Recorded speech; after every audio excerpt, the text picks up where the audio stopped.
The Round the Island bicycle relay race that was scheduled for tomorrow has now been cancelled.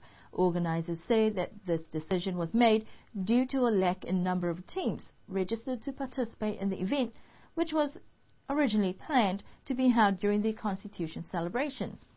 The event that generated a lot of interest earlier, with teams out and about training, only for it to be postponed and now cancelled.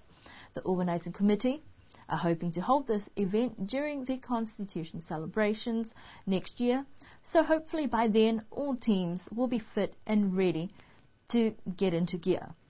But for those that have been training for some time now, it is rather disappointing. And those are our news stories for tonight. Don't forget that the Niue Primary School prize giving will be held tomorrow at the Niue High School Multipurpose Hall. Kau semai hada tula do vala tar tu pagala tai me fefnei woni mo ke o tu ke mamata tu ke tufa ang heto pale ke la tai me do fa no haunga fa no kiki ka ho ko ke fale tolu haung tu lunga ke pung ke no no fa menene po atu didi wo tu ke fleve penei.